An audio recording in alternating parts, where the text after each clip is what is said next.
ഗുജറാത്തിലെ അഹമ്മദാബാദ് ഗാന്ധിനഗർ സമ്മേളനത്തിലേറ്റ അപമാനത്തിന്റെ ആഘാതത്തിൽ നിന്ന് ഷാഹിന സലീം ഇനിയും മുക്തയായിട്ടില്ല. പ്രധാനമന്ത്രി പങ്കെടുത്ത പരിപാടിയിലാണ് മുസ്ലിം വേഷം ധരിച്ചതിന് ഷാഹിന അടക്കമുള്ള വനിതാ പ്രതിനിധികളെ വിലക്കാൻ ശ്രമിച്ചത്. അഹമ്മദാബാദ് ഗാന്ധിനഗർ മഹാത്മാ മന്ദിരത്തിന്റെ മുഖ്യ കവാടത്തിൽ തന്നെ സുരക്ഷാ ഉദ്യോഗസ്ഥർ ഷാഹിനയെ തടഞ്ഞു. മഫ്ത അഴിച്ചുവെച്ച് പരിപാടിയിൽ പങ്കെടുക്കുന്നില്ലെന്ന നിലപാടിൽ ഷാഹിന ഉറച്ചുനിന്നു.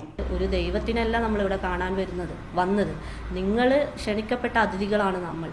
അപ്പോൾ നിങ്ങൾ ക്ഷണിച്ചത് കൊണ്ട് മാത്രമാണ് നമ്മൾ ഈ പരിപാടിയിൽ പങ്കെടുക്കുന്നത്. അപ്പോൾ നമുക്ക് പ്രധാനമന്ത്രിയെ കാണാൻ ഈ ഹിജാബ് ഇട്ടത് കൊണ്ട് പ്രധാനമന്ത്രിയെ കാണാൻ നിങ്ങൾ അനുവദിക്കുന്നില്ലെങ്കിൽ അത് കാണാൻ നമ്മൾ തയ്യാറല്ല. രണ്ടാമത്തെ ഗേറ്റിലും സുരക്ഷാ ഉദ്യോഗസ്ഥർ തടഞ്ഞു.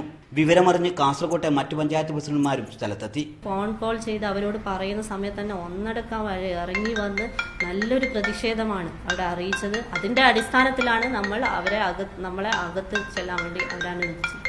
മഫ്ത ധരിച്ചെത്തിയ പ്രതിനിധികളെ പരിപാടിയിലുടനീളം സുരക്ഷാ ഉദ്യോഗസ്ഥർ സംശയത്തോടെ പിന്തുടർന്നു. പ്രാഥമിക കാര്യങ്ങൾ നിർവഹിക്കാൻ പോലും അനുവദിച്ചില്ല.